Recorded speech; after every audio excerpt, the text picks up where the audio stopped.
দু-একদিনের মধ্যে দেশের পাম্পগুলোতে গ্যাস সংকট কেটে যাবে বলে আশ্বস্ত করলেন বিদ্যুৎ ও জ্বালানি মন্ত্রণালয়ের যুগ্ম সচিব মুনীর হোসেন চৌধুরী।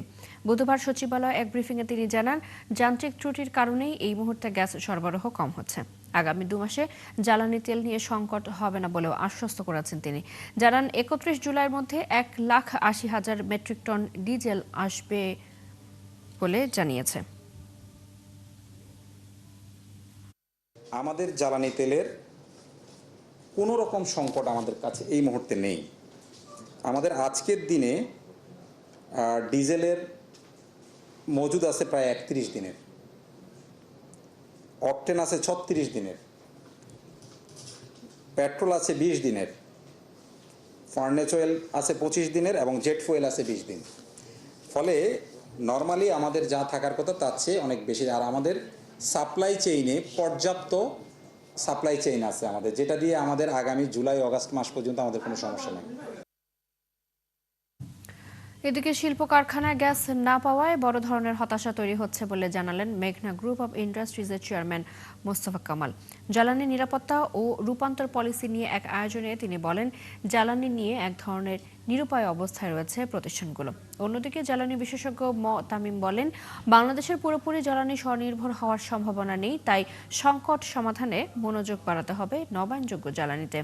এ সময় উদ্যোক্তা বান্ধব জ্বালানি নীতিমালা প্রণয়নে সরকারের প্রতি আহ্বান জানান ব্যবসায়ীরা। জাতীয় অর্থনৈতিক পরিষদের নির্বাহী কমিটি একনেক সভায় উত্থাপিত 9টি প্রকল্পের মধ্যে 8টিতে অনুমোদন দেওয়া হয়েছে। খরচ ধরা হয়েছে 14,000 কোটি টাকা। বুধবার সকালে সচিবালয়ে প্রধানমন্ত্রী তারেক রহমানের সভাপতিত্বে একনেক বৈঠকের পর এই সিদ্ধান্তগুলো জানান পরিকল্পনার প্রতিমন্ত্রী জোনায়েদ সাকিব।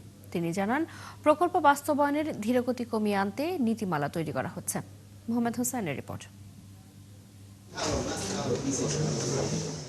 নতুন অর্থবছরে সরকারের প্রথম একনেক সভা বুধবার সকালে প্রধানমন্ত্রী তারেক রহমানের সভাপতিত্বে শুরু হয় বিএনপি সরকারের ষষ্ঠ জাতীয় অর্থনৈতিক পরিষদের নির্বাহী কমিটির সভা। প্রায় 3 ঘন্টার বৈঠক শেষে সাংবাদিকদের সামনে কথা বলেন পরিকল্পনা প্রতিমন্ত্রী আব্দুর রহিম জোনায়েদ সাকি। জানান, উত্থাপিত মোট 9টি প্রকল্পের মধ্যে 8টি অনুমোদন দিয়েছে সভা। 9টি প্রকল্পের মধ্যে 8টি অনুমোদন করা হয়েছে, আর একটি কিছু অবজারভেশন দেওয়া হয়েছে। মেঘনা নদীর ভাঙন হতে ভোলা সদর ও দৌলতখান উপজেলাধীন শিবপুর, ধনিয়া ও মেদুয়া এলাকা রক্ষার যে নতুন প্রকল্প প্রস্তাব, সেই প্রকল্প প্রস্তাব নিয়ে কিছু পর্যবেক্ষণ দেওয়া হয়েছে। এটা সেই পর্যবেক্ষণগুলোকে বিবেচনায় নিয়ে পুরো জিনিসটা নতুন করে আগামী একনেক সভায় উপস্থাপিত হবে। অনুমোদিত 8 প্রকল্পের ব্যয় ধরা হয়েছে 14,041 কোটি 21 লক্ষ টাকা। এর মধ্যে সরকারের নিজস্ব অর্থায়ন 10,494 কোটি 21 লক্ষ টাকা এবং প্রকল্পের বাকি টাকা সংগ্রহ হবে ঋণ থেকে। সাধারণত প্রকল্প ব্যয় সেই রেট শিডিউল অনুযায়ী তৈরি করা হয়। এই রেট শিডিউলটা আসলে পরীক্ষা নিরীক্ষা করার জন্য এর আগেই মাননীয় প্রধানমন্ত্রী একনেক সভায় নির্দেশনা দিয়েছিলেন, একটা কমিটি গঠন করেছেন এবং সেই কমিটি ইতিমধ্যে 2টি বৈঠক করেছে। আগামীকালকেও এই কমিটির বৈঠক আছে এবং আমরা আশা করছি এই রেট শিডিউল যেগুলো আছে সেগুলোকে একটা পর্যালোচনা করে নতুনভাবে রেট শিডিউল তৈরি করা সম্ভব হবে। এডিপির বাস্তবায়নকে সরকার বিশেষ গুরুত্ব দিচ্ছে জানিয়ে প্রতিমন্ত্রী জানান, প্রকল্প বাস্তবায়নের ধীর গতি কমিয়ে আনতে করা হচ্ছে নীতিমালা। এডিপি বাস্তবায়নের মধ্য দিয়ে যে একটা গতি সঞ্চার করার কাজ, সেটাও আসলে ব্যাহত হয়।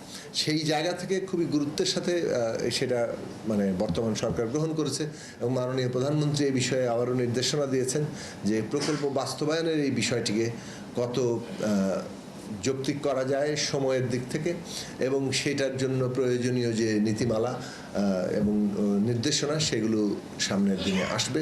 প্রকল্পের অগ্রগতি মনিটরিং এর লক্ষ্যে একটি ড্যাশবোর্ড চূড়ান্ত আকারে নিয়ে আসার কথাও জানান জোনায়েদ সাকি।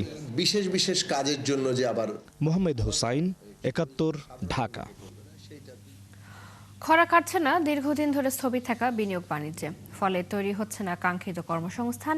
তার উপর চিন্তা বাড়িয়েছে বিবিএস প্রকাশিত তৃতীয় প্রান্তিকের জিডিপির তথ্য। ক্ষমতার 5 মাসে নানামুখী উদ্যোগ নিয়েও আস্থা বাড়াতে পারছে না বিএনপি সরকার, যাতে বাড়তি দুশ্চিন্তা যোগ করেছে জ্বালানি সংকট, চড়া সুদ হারের মতো বিষয়গুলো। যদিও দ্রুতই ঘুরে দাঁড়ানোর বার্তা দিলেন অর্থমন্ত্রী। রাকিব আল জাবেদের রিপোর্ট। শ্রদ্ধ চিত্তে তারেক রহমান সশস্ত্র চিত্রে দেশের ব্যবসা ও বিনিয়োগের পরিবেশ উন্নয়নে শুরু থেকে ইতিবাচক পদক্ষেপের প্রতিশ্রুতি দিয়ে আসছে বিএনপি সরকার। দলটির নির্বাচনী ইশতেহারেও বাড়তি গুরুত্ব ছিল কর্মসংস্থান তৈরি নিয়ে। তবে দায়িত্বের 5 মাস পেরিয়ে গেলেও এখনো খুব একটা ইতিবাচক পার্থক্য দেখছেন না বিনিয়োগকারীরা, তাই সাহস পাচ্ছেন না নতুন বিনিয়োগেও। বিনিয়োগ সংকটের চিত্র আরও স্পষ্ট হয়েছে বিবিএসের পরিসংখ্যানেও, যাতে বলা হয় গেল অর্থবছরের তৃতীয় প্রান্তিকে শিল্প খাতের প্রবৃদ্ধি ছিল নেতিবাচক, যা প্রভাব ফেলেছে সার্বিক প্রবৃদ্ধিতেও। সবকিছু মিলিয়ে সময়টাকে মোটেও উপযোগী মনে করছেন না ব্যবসায়ী নেতারা। স্বাভাবিকভাবে যে গত 4-5 বছরে ব্যবসা কন্টিনিউয়াস চাপের মুখে থাকতে থাকতে প্রাইভেট সেক্টরে কিন্তু একটা নাভিশ্বাস বেড়ে যাওয়ার মতো অবস্থা। তো স্বাভাবিকভাবে আমাদেরও ধৈর্য হারিয়ে যাচ্ছে যে আমরা ব্যবসাটা কন্টিনিউয়াস কত আর লস দিয়ে আমরা চালাবো। আমরা যতটুকু দেখেছি সরকারের দিক থেকে আন্তরিকতার অভাব নেই। তারা চাচ্ছেন বা বলছেন এটা করবেন ওইটা করবেন, কিন্তু এখন কি হচ্ছে, এই যে এখন জুলাই মাস আপনি দেখেন খোঁজ দেন, অনেক জায়গায় ট্রেড লাইসেন্স আটকে আছে। ট্রেড লাইসেন্সগুলি আমরা নবায়ন করতে পারছি না। ওই স্থানীয় যে ইউনিয়ন পরিষদ বলেন বা সিটি কর্পোরেশন বলেন, তাদের চাঁদাবাজির কারণে। যদিও দেশের ব্যবসার পরিবেশ ও বিনিয়োগকারীদের আস্থা ফেরাতে সরকারের নানা পরিকল্পনার কথা তুলে ধরেন অর্থমন্ত্রী। জানান, বিগত দিনের ক্ষত কাটিয়ে উঠবে শিগগিরই। দেশীয়দের পাশাপাশি বাংলাদেশমুখী হবেন বিদেশি উদ্যোক্তারাও। বিনিয়োগের একটা টাইম ফ্রেম আছে, কিন্তু বিনিয়োগের জন্য পরিবেশ সৃষ্টি করার জন্য যা যা করে আমরা সব করছি। টোটাল ডিরেগুলেশন, আমার বাজেট স্পিচে 4.5 পৃষ্ঠা হচ্ছে খালি ডিরেগুলেশন। সুতরাং ডিরেগুলেশনগুলোকে আমরা এক্সিকিউট করছি, এখন বাস্তবায়ন করছি, এবং ইন্ডাস্ট্রির স্বার্থে যা যা করার, যে প্রণোদনা দেওয়া থেকে শুরু করে ট্যাক্স বেনিফিট যা যা দেওয়ার সব দেওয়া হয়েছে। অবশ্য অন্তর্বর্তী সরকারের সময় গভর্নরের চেয়ারে থাকা ডক্টর আহসান এইচ মনসুর জানালেন, সামষ্টিক অর্থনীতির চেহারা না বদলালে গতি ফিরবে না শিল্প খাতে। আর উদ্যোক্তাদের আস্থা ফেরাতে সরকারের কার্যকর পদক্ষেপের ঘাটতিও দেখছেন কেউ কেউ। সরকারের প্রথম বছরটা হচ্ছে সবচেয়ে রিফর্মের বছর, প্রথম বছরটা, এবং এখানেই যদি ফেলিওর হয়ে যায় বা কোনো কারণে স্থবিরতা চলে আসে, পরবর্তীতে কিন্তু এটা রিগেইন করা যায় না। তখন একটা বিজনেস অ্যাজ ইউজুয়াল ভাব চলে আসে, দৃশ্যমানভাবে দেখতে চায়, সেটা হচ্ছে না এখনো। ঘোষণা কিছু কিছু ক্ষেত্রে থাকলেও রোডম্যাপটা নাই। শিল্পাঞ্চল ও এলাকাভেদে অতিরিক্ত চাঁদা আদায় ও বিনিয়োগের পথে বড় বাধা বলে মনে করেন বিশ্লেষকরা। রাকিব আল জাবেদ, ৭১, ঢাকা। পরিবর্তন আসছে বিএনপিতে। দলটির নীতি নির্ধারকরা বলছেন, স্থায়ী কমিটি থেকে সাংগঠনিক প্রতিটি স্তরকে ঢেলে সাজানো হবে। এ নিয়ে দিক নির্দেশনাও দিয়েছেন চেয়ারম্যান তারেক রহমান। তরুণ আর অভিজ্ঞদের সমন্বয়ের কমিটিগুলো গঠনের কাজ শেষ হতে পারে ডিসেম্বরের মধ্যেই। বিশ্লেষকরা বলছেন, তৃণমূলকে নিয়ন্ত্রণে রাখা এবং সাংগঠনিক অবস্থাকে শক্তিশালী করাই তারেক রহমানের নতুন চ্যালেঞ্জ। মাহিলা ইসলামের রিপোর্ট।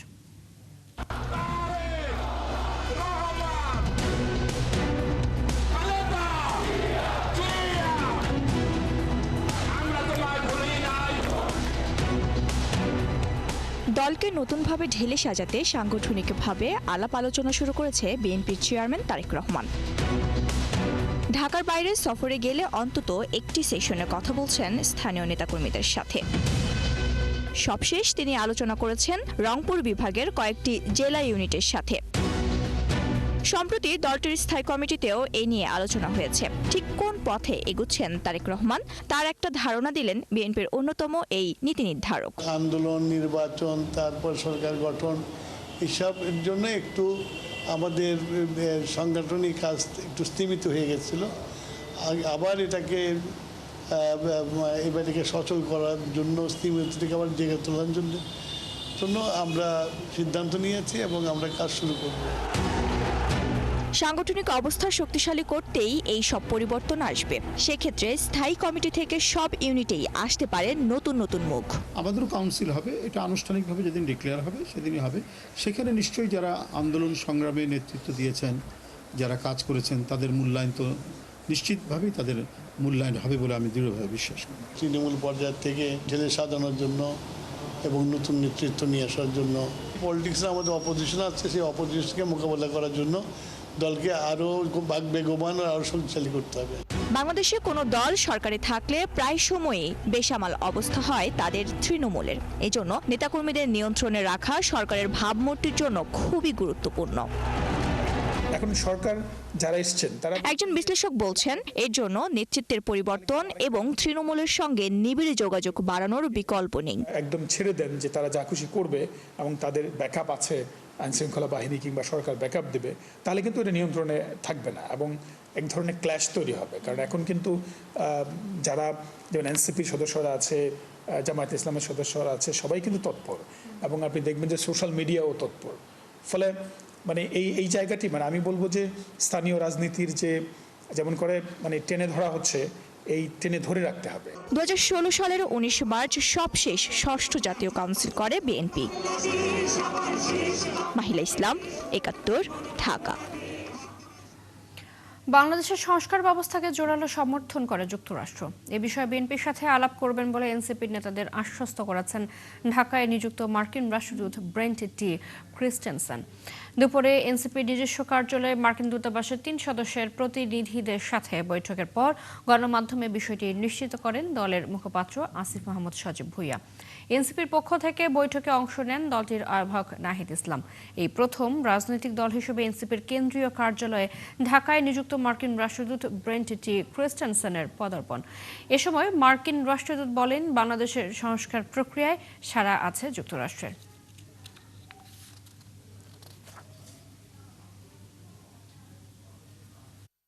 তারা এই রিফর্ম ইনিশিয়েটিভটাকে সাপোর্ট করেন। It should be done, but দেশের ইন্টারনালি কিভাবে হবে, কি হবে, পলিটিক্যাল পার্টি তারা এখানে কোনো পক্ষ নিতে আগ্রহী না as usual. But even trade এগ্রিমেন্টের ক্ষেত্রেও বা বেটার রিলেশনের ক্ষেত্রেও কিছু কিছু জায়গায় আপনারা জানেন যে ইউএস সহ বিভিন্ন দেশে বিভিন্ন ধরনের মতদর্শ থাকে, বোঝাপড়া থাকে। তো রিফর্মের ক্ষেত্রে তারা স্ট্রংলি এটাকে সাপোর্ট করেন এবং তারা এটার জন্য সরকার দল জামাতে ইসলামী এবং সবার সাথেই তারা এক ধরনের নেগোসিয়েশন এবং কথাবার্তার মধ্যে আছেন আর কি, এবং আমরা এই জন্য সাপোর্ট চেয়েছি। 2027 সালে বেসরকারি ব্যবস্থাপনায় 3টি হজ প্যাকেজ ঘোষণা করেছে Bangladesh Hajj agencies association of Bangladesh HAAB. এতে সর্বোচ্চ ব্যয় প্রায় 8 লাখ টাকা এবং সর্বনিম্ন 5 লাখের বেশি ধরা হয়েছে। বুধবার রাজধানীর নয়াপল্টনে একটি হোটেলে হাবের নেতারা এই প্যাকেজ ঘোষণা করেন।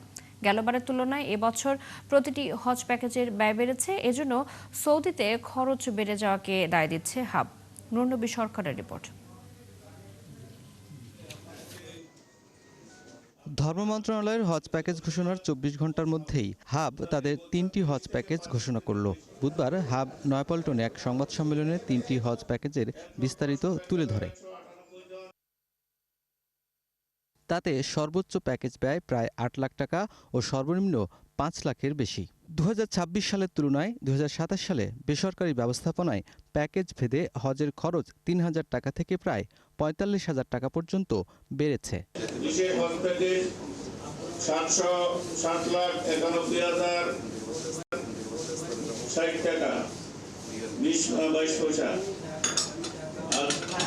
দুই নম্বর যেটা হজ প্যাকেজ, 2 নম্বর যেটা সাধারণ, সর্বমোট মূল্য হচ্ছে 5,95,580 টাকা 28 পয়সা।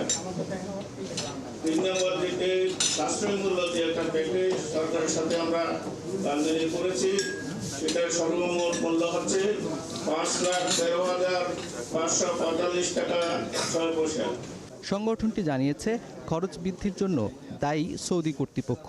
তবে দাবি করেন তাদের প্যাকেজের মান ভালো। সৌদি আরবে সেই রকম ডি ক্যাটাগরি সার্ভিসটা তারা প্রত্যাহার করেছে, আমাদেরকে সি ক্যাটাগরি সার্ভিস নিতে হবে। এই সার্ভিসের মূল্যটা অনেক বেশি। আগে প্যাকেজে কোরবানি অন্তর্ভুক্ত থাকতো না, এবার প্যাকেজে কোরবানি অন্তর্ভুক্ত। আগে প্যাকেজে খাবার অন্তর্ভুক্ত থাকতো না, এবার প্যাকেজে খাবার অন্তর্ভুক্ত। যার কারণে আপনাদের কাছে যদি প্যাকেজ মূল্যটা বেশি দৃশ্যমানও হয়, আপেক্ষিক অর্থে প্যাকেজ মূল্য কমেছে। 2027 সালের 15 মে হজের সম্ভাব্য তারিখ।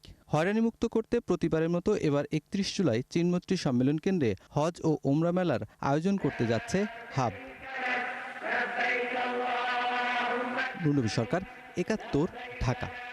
দেশের অধিকাংশ জায়গায় বৃষ্টি কমে গেলেও খুলনা, বরিশাল ও চট্টগ্রাম বিভাগে আগামী 5 দিন ভারী থেকে অতি ভারী বর্ষণের সম্ভাবনা রয়েছে বলে জানিয়েছে আবহাওয়া অধিদপ্তর। এদিকে টেকনাফ ও কক্সবাজারে আগামী 24 থেকে 48 ঘন্টা বৃষ্টির পরিমাণ বেশি থাকবে। বুধবার সংবাদ সম্মেলনে জ্যেষ্ঠ আবহাওয়াবিদ বজলুর রশিদ জানান, বরিশাল ও চট্টগ্রাম বিভাগে ভারী থেকে অতি ভারী বর্ষণের সম্ভাবনা রয়েছে। একই সাথে রাজশাহী, রংপুর, ময়মনসিংহ, ঢাকা ও সিলেট বিভাগের অনেক জায়গায় অস্থায়ীভাবে দমকা হাওয়া সহ হালকা থেকে মাঝারি ধরনের ভারী বৃষ্টি ও বজ্রসহ বৃষ্টি হতে পারে। বৃষ্টিপাতের কারণে সপ্তাহের মাঝামাঝিতে দিনের তাপমাত্রা কিছুটা কমতে পারে।